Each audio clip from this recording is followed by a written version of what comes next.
ദൈവ തിരുനാമത്തിന് മഹത്വമുണ്ടാവട്ടെ. Bible reading പ്രോഗ്രാമിൽ സംബന്ധിക്കുന്ന എല്ലാവർക്കും കർത്തൃനാമത്തിൽ സ്നേഹവന്ദനം. അപ്പോസ്തലനായ പൗലോസ്ലീഹ കൊരിന്ത്യർക്ക് എഴുതിയ 1-ാം ലേഖനം 2-ാം അധ്യായമാണല്ലോ നമ്മളിന്ന് വായിച്ച് ധ്യാനിക്കുന്നത്. പൗലോസ്ലീഹ ഗ്രീക്ക് ഫിലോസഫിയിലൊക്കെ വലിയ ജ്ഞാനം നേടിയ പണ്ഡിതനായ ഒരു മനുഷ്യനായിരുന്നു. പക്ഷെ അദ്ദേഹം ഇവിടെ പറയുന്നു, ദൈവത്തെ പറ്റിയുള്ള രഹസ്യം അല്ലെങ്കിൽ യേശുക്രിസ്തുവിലൂടെ വെളിവാക്കപ്പെട്ട ദൈവിക രഹസ്യം ഞാൻ നിങ്ങളെ പഠിപ്പിക്കാൻ ശ്രമിക്കുന്നത് ഗ്രീക്ക് തത്വജ്ഞാനത്തോടെയല്ല, പിന്നെയോ കർത്താവിൻ്റെ ക്രൂശിന്മേലുള്ള മരണത്തെ ആസ്പദമാക്കി മാത്രമാണ് ഞാൻ പറയാനായിട്ട് ശ്രമിക്കുന്നത്. പലപ്പോഴും നമ്മളൊരു പ്രസംഗത്തെ വിലയിരുത്തുമ്പോൾ ആ പ്രസംഗകനാണ് പലപ്പോഴും അവിടെ ശ്രേഷ്ഠമാക്കപ്പെടുക. അതിൽ നിന്ന് വ്യത്യസ്തമായി ക്രിസ്തു അവിടെ മൗക്തീകരിക്കപ്പെടുന്നൊരവസ്ഥ ഉണ്ടാവണം. ലോകപ്രശസ്ത സുവിശേഷകനായ സ്റ്റാൻലി ജോൺസ് ഒരിക്കലൊരു വേദിയിൽ ഉജ്ജ്വലമായൊരു പ്രസംഗം നടത്തി ഇറങ്ങി വരുമ്പോൾ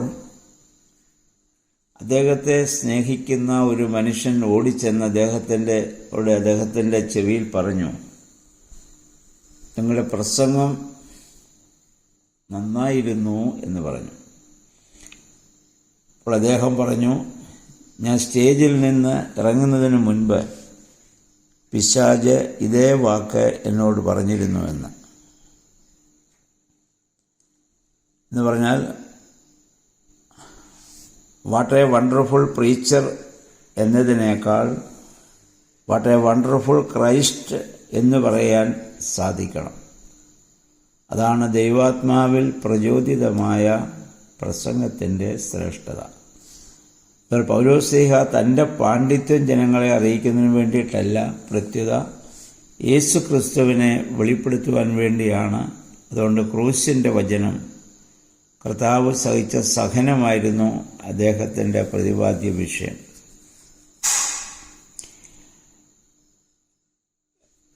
പ്രസംഗത്തിൻ്റെ ഉദ്ദേശം വിശ്വാസം മാനുഷ്യ വിശ്വാസത്തിലല്ലാതെ ദൈവാത്മാവിൽ ആയിരിക്കുവാൻ ശ്രമിക്കണമെന്നാണ് അദ്ദേഹം പറയുന്നതിൻ്റെ അർത്ഥം. എന്നാൽ മനുഷ്യന് മനസ്സിലാവുന്ന രീതിയിലും ഉദാഹരണ സഹിതമൊക്കെ പറയാൻ സാധിക്കുന്നത് ഒരു നല്ല കാര്യം തന്നെയാണ്. 6 മുതൽ 16 വരെയുള്ള വാക്യങ്ങളിൽ ദൈവികമായ ജ്ഞാനത്തെക്കുറിച്ച് അദ്ദേഹം പറയുന്നുണ്ട്. അതായത് മാനുഷികമായ ജ്ഞാനവും ദൈവവചനം പഠിക്കുവാനും പ്രസംഗിക്കുവാനും നമുക്ക് ആവശ്യമാണ്.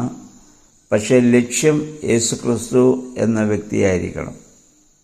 ദൈവിക സ്നേഹത്തിൻ്റെ ആ അളവ് പോലെ ഒരിക്കലും മാനുഷികമായ പഞ്ചേന്ദ്രിയങ്ങൾക്ക് ഗ്രഹിക്കുവാൻ സാധിക്കുന്നതിനപ്പുറമാണെന്ന് അദ്ദേഹം ഇവിടെ ഓർമ്മപ്പെടുത്തുന്നു. 9-ാം വാക്യത്തിൽ, ദൈവം തന്നെ സ്നേഹിക്കുന്നവർക്കായി സജ്ജീകരിച്ചിരിക്കുന്നവ കണ്ണ് കാണുകയോ ചെവി കേൾക്കുകയോ ഹൃദയം കൊണ്ട് ഗ്രഹിക്കുകയോ ചെയ്യാൻ സാധ്യമല്ല, അതിനപ്പുറമാണ്.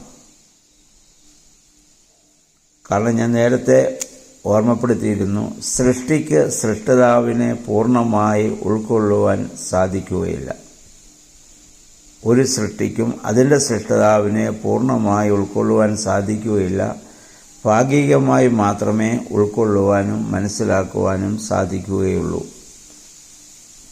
അതിനപ്പുറമാണ് സൃഷ്ടിതാവിൻ്റെ പ്രവർത്തനം. നമ്മൾ ഉപയോഗിക്കുന്ന ഏതൊരു വസ്തുവിനെയും നമ്മൾ എടുക്കുക, മേശ, കസേര, അല്ലെങ്കിൽ പേന, ബുക്ക്, ഇതെല്ലാം നമ്മൾ നോക്കുക. അതിനൊരിക്കലും നമ്മളെ തിരഞ്ഞെടുക്കാനാവില്ല. നമ്മളൊരു കടയിൽ ചെന്നു സാധനങ്ങൾ വാങ്ങുന്നു. നമുക്കിഷ്ടമുള്ള സാധനങ്ങളെ ആ ഷെൽഫിൽ നിന്ന് നമ്മൾ തിരഞ്ഞെടുക്കുകയാണ്. ആ സാധനം നമ്മെ തിരഞ്ഞെടുക്കുകയല്ല. അതുകൊണ്ടാണ് മോശയെ ദൈവം അയക്കുമ്പോൾ, മിസ്രയീമിലേക്ക് അയക്കുമ്പോൾ, പോകാൻ പറയുമ്പോൾ മോശ ദൈവത്തോട് ചോദിക്കുന്നൊരു ചോദ്യമുണ്ട്. ഞാൻ ചെന്ന് ഫറവോ രാജാവിനോട് ആരെന്നെ അയച്ചുവെന്നാണ് ഞാൻ പറയേണ്ടത്? യഹോവയായ ദൈവം പറഞ്ഞു, ഞാനാകുന്നവൻ ഞാനാകുന്നു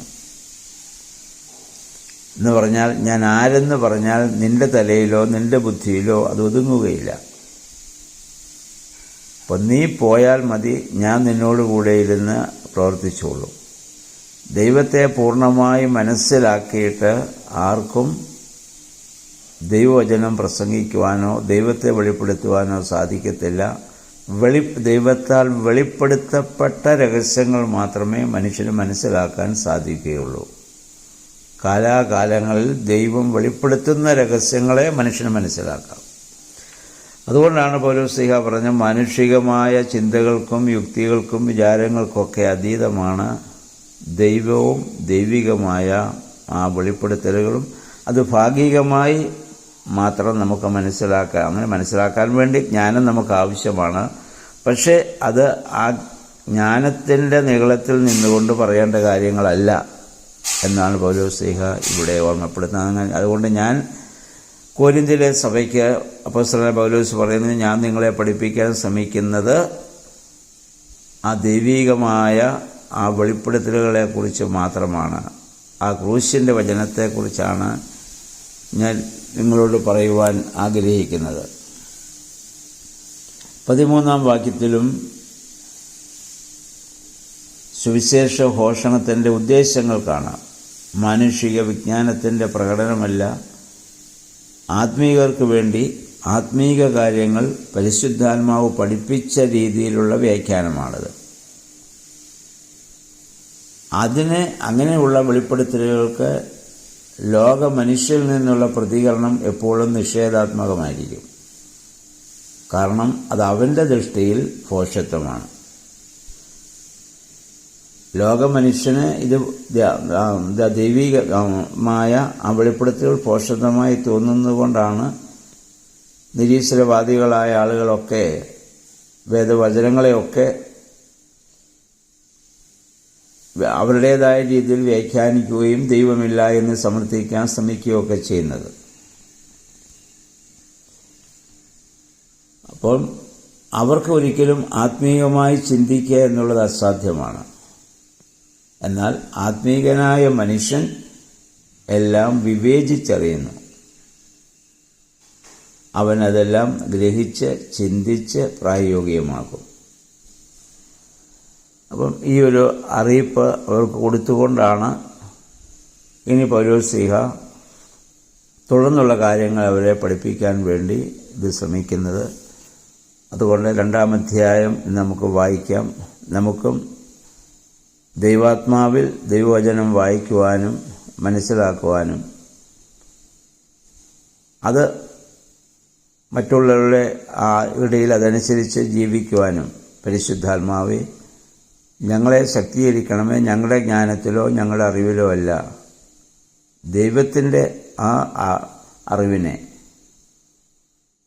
ഞങ്ങൾക്ക്, അല്ലെങ്കിൽ ദൈവികമായ വെളിപ്പെടുത്തലുകളെ ഗ്രഹിക്കുവാൻ ഞങ്ങളുടെ ബുദ്ധിയെ പ്രകാശിപ്പിക്കണമേ എന്ന് നാം മാത്രം പ്രാർത്ഥിച്ച് വചനം വായിക്കുവാനും ധ്യാനിക്കുവാനും നമുക്കിടയായി തീരട്ടെ. എല്ലാവർക്കും നല്ല ഒരു ശുഭദിനം ആശംസിക്കുന്നു. ദൈവനാമം മാത്രം മഹത്വപ്പെടുവാൻ ഇടയായിട്ടേ തീരട്ടെ.